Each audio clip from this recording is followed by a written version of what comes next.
어, 예레미야가 이제 시작되고 이제 첫 번째 제가 여러분과 함께 나눴던 것은 돌아오라 시리즈였습니다. 이것은 제일 처음에 생수의 근원으로 돌아오라였습니다. 그리고 이제 두 번째죠. 이제 돌아오라 경외함으로였습니다.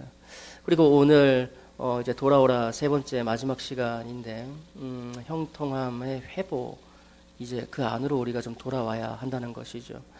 여러분 잘 아시듯이 오늘 마지막에 형통함으로 끝납니다.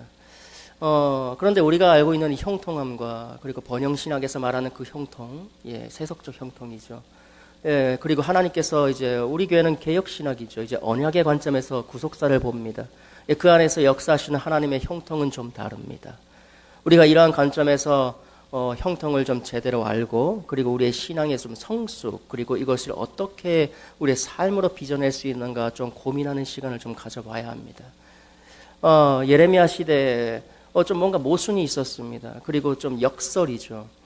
그때 당시 여러분 잘 아시는 이제 요시야 왕 때 영적인 각성이 일어났는데 그 이후에 정치 경제적으로 좀 안정되었습니다.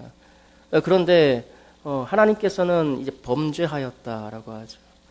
이제 요시야 때 그 영적 각성이 일어난 이후에 예배, 이제 성정 중심의 예배가 회복되었습니다.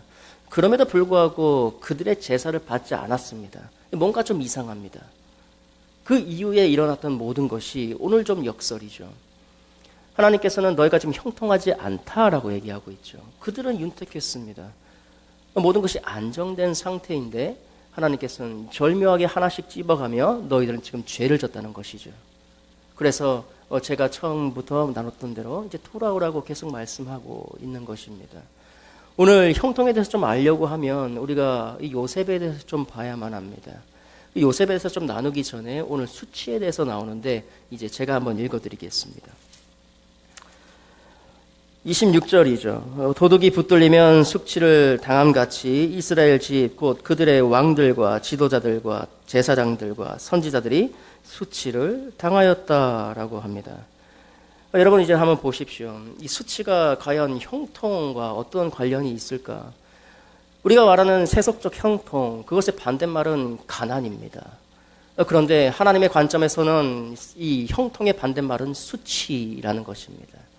저와 여러분이 너무나 잘 아시는 요셉, 아까 제가 말씀드렸던 그자가 있습니다. 하나님께서는 그를 통하여서 그 이스라엘 백성들을 구원하시려고 그의 인생 전체를 들었습니다. 이제 그가 이제 팔려가죠. 그가 이제 보디발의 집에 갑니다. 여러분 너무나 잘 아시는 이야기이지 않습니까? 그런데 그의 삶을 보면은 온통 수치 덩어리입니다. 그런데 그가 과연 하나님께서 말씀하시는 여호와와 요셉이 함께하였으니 그가 형통하였다라는 그 고백, 우리가 그냥 표면적으로 봤을 때는 맞지 않는 말입니다. 보디발의 아내가 그를 유혹합니다. 내가 어떻게 하나님 앞에서 득죄하리까 하면서 도망을 가죠. 그리고 옥에 갇혀버립니다. 그는 수치가 아니겠습니까? 오늘 이 형통의 반대말, 세속적으로는 가난이라고 하였는데 그런데 하나님의 관점에서는 바로 죄였습니다. 요셉 어떻습니까? 그 죄로부터 달아났습니다. 결국 그가 간 곳은 바로 감옥이었습니다. 그가 수치스러운 자일까 아니면 형통한 자일까? 하나님은 그의 삶이 형통하다고 얘기를 합니다.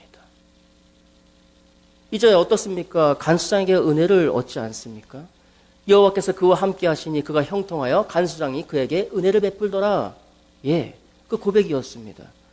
그가 그럼에도 불구하고 옥에 갇혀 있는데도 형통하였다라고 합니다. 아까 제가 보디발 어떻습니까? 여호와가 그와 함께 하시며 형통하였더라. 보디발의 집에 있었다라고 하죠. 그는 종이었습니다. 그가 형통하면 종의 몸이 아니어야죠.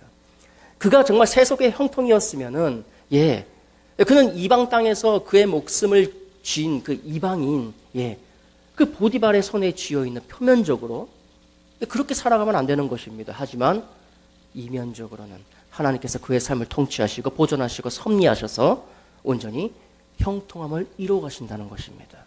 그는 감옥에 들어갔습니다. 세상 사람들 눈에는 그게 수치입니다. 하지만 그게 아니었다는 것이죠. 그가 나중에 이제 바로 앞에 갑니다. 바로가 그에게 말합니다. 사람들은 내 꿈을 다 해석 못하더라. 하지만 너는 한다고 들었다. 요셉이 말을 하죠. 내가 아니라 하나님께서 바로 당신이 듣기에 편한 대로 말씀하실 것이라. 그렇게 고백을 하죠. 그가 하나님과 함께 하심으로 인하여서 내가 아닌 다른 이로 하여금 이제 드러나게끔 된다는 것입니다. 오늘 이러한 관점이 오늘 우리의 이야기가 시작되는 출발점이라는 것입니다. 오늘 27절이죠. 제가 읽어드리겠습니다. 그들이 나무를 향하여 너는 나의 아버지라 하며 돌을 향하여 너는 나를 낳았다 하고 그들의 등을 내게로 돌리고 그들의 얼굴은 내게로 향하지 아니하다가 그들이 환난을 당할 때에는 이르기를 일어나 우리를 구원하소서 하리라.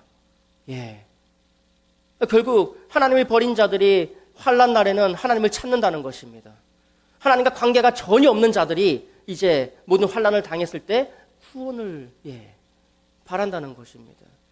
하나님의 관점, 우리의 형통, 결국 하나님께서 구원을 어떻게 이루어 가시는가 우리가 목도해야만 하고 또한 우리의 삶 속에서 이 성화의 구원, 거룩함의 구원 온전히 이루어가 그리고 영화로운 존재가 되는 것까지 끊임없이 우리가 몸부림치며 말씀에 몸을 비벼가며 우리가 살아내야 한다는 것입니다. 우리 그렇게 배우지 않았습니까? 결국 요셉의 형들이 찾아와서 그렇게 요셉 앞에 섰을 때에 아닙니다. 당신들은 나를 해하려고 하였지만 하나님께서는 이것을 선하게 바꾸어서 이 많은 백성들 다 구원하지 않았습니까? 라고 고백을 하게 만들어버리죠. 결국 요셉이 온전히 삶으로 빚어낸 것은 그 형통함은 하나님과 함께한 관계였습니다. 그 상황이 어떻든 하나님께서 함께 하시니 그가 형통하였더라라고 그 영적인 원리가 펼쳐진다는 것입니다. 형통의 근본적인 뜻은 막힘없이 끝까지 나아가다의 의미가 있습니다. 그리고 이러한 근본적인 뜻 안에서 정면 돌파의 의미가 있습니다. 하나님께서 계획하신 일이 온전히 행하여지더라.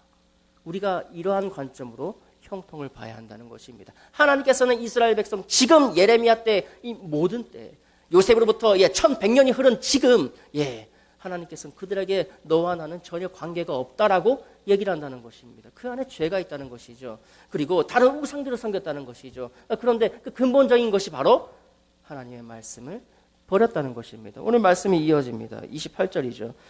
너희를 위하여 만든 내 신들이 어디 있느냐? 그들이 내가 환난을 당할 때에 구원할 수 있으면 일어날 것이라. 유다여 너의 신들이 너의 성읍수와 같도다. 너희가 나에 대항함은 어찌미냐? 너희가 다 내게 잘못하였느니라. 여호와의 말씀이니라. 내가 너희 자녀들을 때린 것이 무익함은 그들이 징계를 받아들이지 아니함이라. 너희 칼날이 사나운 사자같이 너희 선지자들을 삼켰느니라. 여기서 선지자들은 주의 말씀을 말합니다. 근본적으로 그들이 다른 우상을 섬기며 그리고 이제 하나님 앞에 죄를 범한 것, 그것의 근본적인 것은 주의 말씀을 업신여겼기 때문입니다. 하나님의 말씀을 멀리했기 때문입니다. 주의 말씀을 내가 반격했기 때문입니다. 여러분 잘 아시듯이 사바나 바네아, 이것이 바로 요셉의 이름 아니겠습니까? 요셉 바로 앞에 섭니다. 그리고 얘기를 하죠. 이제 내가 나의 왕자만이 있을 뿐 이 모든 것에 이 나라에서 통하는 모든 것의 허용함은 이제 너를 거쳐야 된다라고 얘기를 합니다. 그리고 그의 이름을 사바나 바네아라고 얘기를 하죠. 여러분 너무나 잘 아시는 거 아니겠습니까? 뜻이 두 가지입니다. 비밀한 것을 드러내게 하는 자, 그리고 이제 신이 말씀하신다. 그리고 그가 산다라는 뜻입니다. 그런데 여기서 공통점이 하나 발견됩니다.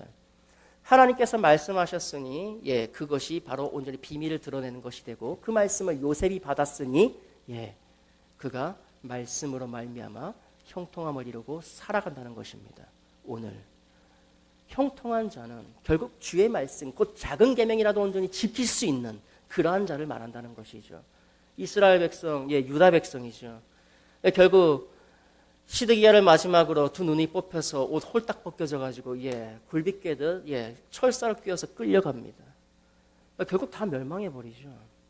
이스라엘은 어떻습니까? 예, 다 소멸되어 버렸죠. 그리고 이제 하나님께서 말씀하십니다. 너희가 이스라엘 때 아수르를 의지했던 것처럼 애굽을 의지하려느냐? 내가 지금도 말씀을 하고 있는데 하나님께서 말씀하는 것을 재버리고 다른 신들을 의지하겠느냐? 우리가 표면적으로 드러난 믿을 만한 무언가를 만들어서 거기에 내 평안함이 있다고 생각할 것이냐라고 하는 것이 바로 오늘 말씀의 요지입니다. 저와 여러분, 우리의 신앙은 힘이 듭니다. 그리고 우리의 신앙은 환경의 지배를 받습니다. 하지만 하나님께서는 그 환경을 전복시키는 하나님이십니다.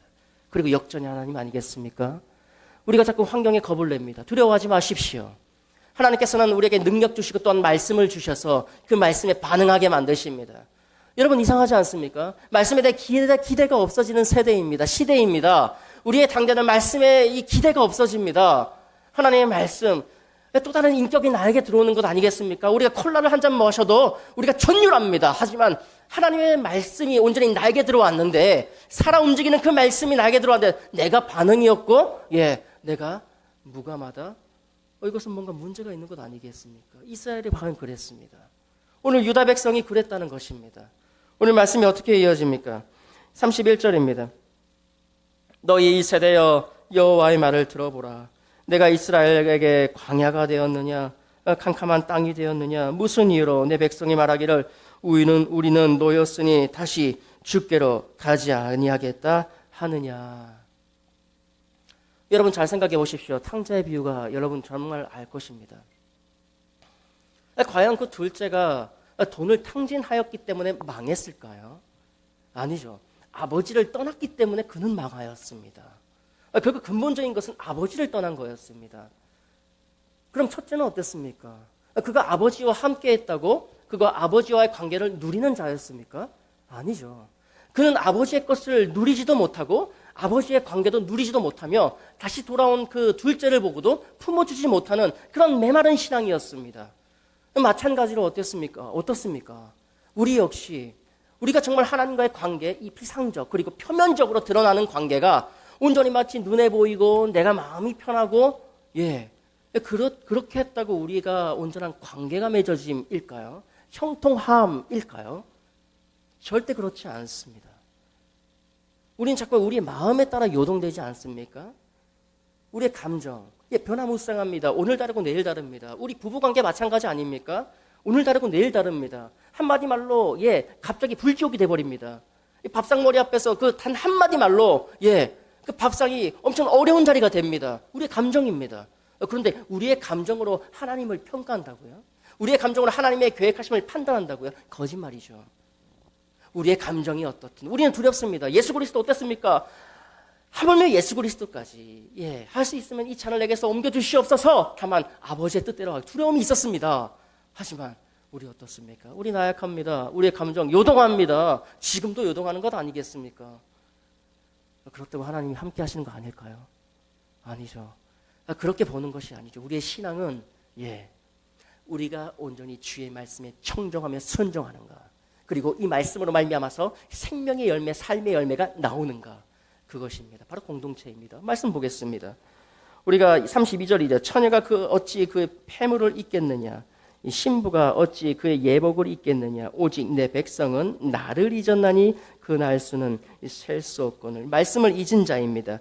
33절입니다. 우리 함께 읽겠습니다. 34절까지 읽겠습니다. 시작. 내가 어찌 사랑을 얻으려고 내 행위를 아름답게 꾸미느냐. 그러므로 내 행위를 악한 여자들에게까지 가르쳤으며 또 내 옷단에는 죄 없는 가난한 자를 죽인 피가 묻었나니 그들이 담구멍을 뚫었기 때문이 아니라 오직 이 모든 일 때문이라. 아멘. 주의 말씀을 잊은 자들은 그러므로 그것으로 끝나는 것이 아니라 드러난다는 것입니다. 이거 쉽게 말해서 무슨 말입니까? 남자를 호리는 능력을 그 창녀들에게까지 가르칠 수 있는 너희가 되었다는 것입니다. 그렇게 이제 경건하지 않은 자가 되었고, 담을 뚫는 거, 마치 도둑이 들어와가지고 그를 정당방위로 죽이는 것이 아니라 아무런 무죄한 자를 죽이는 것처럼 네 옷에 피가 묻었다는 것이죠. 삶으로 드러난다는 것입니다. 우리의 삶은 어떻습니까? 결국 저와 여러분의 신앙의 수준 그리고 실력은 공동체 안에서 드러납니다. 공동체 안에서 내가 나보다 남을 낮게 여기며 그를 위해서 헌신하고 복종하는 삶, 그것으로 말미암아서 드러나야 된다는 것입니다. 주의 말씀이죠. 하지만 우리는 연약합니다. 아까 말씀드렸던 대로 우리 감정이 있습니다. 싫습니다. 그럼에도 불구하고 내가 저를 위해서 기도하겠습니다. 내가 저자를 위해서 기도하겠습니다. 오늘 저자의 소식을 들었는데 아프다고 합니다. 내가 그를 위해서 나의 시간을 점여서 온전히 하나님께 드리겠습니다. 내 마음은 아직 그대로이지만 주께서 나의 감정을 만지시고 위로하셔서 온전히 그를 정말 감정으로도 사랑하는 자로 만들 수 있다고 믿습니다. 그리고 기도 들어가는 것입니다. 우리의 신앙은 이렇게 성령의 능력으로 몸부림쳐가며 현상 유지가 아니라 온전히 하나님께 내어드린 그러한 것으로 몸짓으로 나아가야 된다는 것이죠. 이제 말씀을 좀 맺어가겠습니다. 오늘 35절이죠. 그러나 너는 말하기를 나는 무죄하니 그의 진노가 참으로 내게서 떠났다 하거니와 보라 내 말이 나는 죄를 범하지 아니하였다 하였으므로 내가 너를 심판하리라. 우리 36절 다 같이 읽겠습니다. 네가 어찌하여 내 길을 바꾸어 부지런히 돌아다니느냐. 네가 아스로로 말미암아 수치를 당함같이 또한 애굽으로 말미암아 수치를 당할 것이라. 결국 눈에 보이는 그 표면적으로 드러나는 강함에 의지하여서 하나님을 버린 자, 곧 형통함이 아닌 그 수치, 죄로 말미암은 그 부끄러움 당할 것이라는 것이고, 앞으로 네가 그 애굽 의지하게 되면 똑같이 당할 것이라는 것입니다. 나중에는 바벨론으로 끌려가는 것이죠. 오늘 마지막 말씀 37절 제가 읽어드리겠습니다. 네가 두 손으로 머리를 싸고 거기서도 나가리니 이는 내가 의지하는 자들을 나 여호와가 버렸으므로 네가 그들로 말미암아 형통하지 못할 것이라. 네가 그들로 말미암아 네가 의지하는 모든 것으로 말미암아 나와 함께 할 수 없을 것이라. 하나님이 결코 너와 함께 가지 아니하리라. 하나님의 자비가 없는 것으로 그냥 버려진 바 된다는 것이죠. 우리의 신앙. 그리고 우리는 다음 세대를 바라봅니다. 이제 7월부터 8월 여름 수련회가 시작됩니다. 그들에게 내어주어야 될 것이 뭘까요? 과연 그들에게 우리 세상이 말하는 스펙, 이것은 우리 흔히 아는 스펙시피케이션이라고 하죠. 과연 이것을 올려주는 거, 그게 과연 하나님께서 원하시는 것일까? 결국 그렇게 능력을 쌓았더니 나는 결코 하나님을 알지 못하더라라는 고백. 여러분 집에 가서 물어보십시오. 하나님께서 너의 삶을 형통하게 하실 것을 네가 믿느냐? 그리고 네 앞에 성경이 말하고 있는 십자가를 지고 나아가야 되는 그런 제자도가의 길이 열릴 것인데 네가 온전히 모든 것을 버리고 나아갈 수 있느냐? 한번 물어보십시오. 그가 주저하면 문제가 있는 것입니다. 뭐가 우선인지 봐야만 합니다. 살아있을 때 예수를 잘 믿어야 된다는 것이죠. 오늘 하나님께서는 지금도 돌아오라고 말씀하시며 그리고 다음 세대에 정확하게 말합니다. 지금 너희가 형통하냐는 것이죠. 주의 말씀이 나의 생명이 되느냐는 것이죠. 그 생명으로 말미암아서 네가 믿음의 실력을 가진 공동체에서 온전히 살아남는 그러한 자가 되느냐는 것이죠. 우리가 기도할 것은 이거밖에 없다는 것입니다. 우리가 다른 것 기도하지 않냐고 하나님의 은혜를 받는 거, 온전히 그들에게 은혜를 전해주는 거, 그거 아니겠습니까? 요셉 이름 여러분 잘 아시지 않습니까? 하나님께서 더하시더라. 요셉의 이름의 뜻입니다. 무엇을 더했습니까? 은혜를 더할 것입니다. 간수장의 고백을 기억하십시오. 하나님께서 여호와께서 요셉과 함께 하시어 그를 형통하게 만드시고 간수장에게 은혜를 받게 하더라. 그는 은혜를 받은 존재였습니다. 하나님께서는 겸손한 자에게 은혜를 주신다고 하였습니다. 온전히 우리의 목을 꺾고 우리의 자녀의 목을 꺾고 말씀에 순종하며 나아갈 때 하나님께서는 반드시 형통의 복을 주실 것입니다.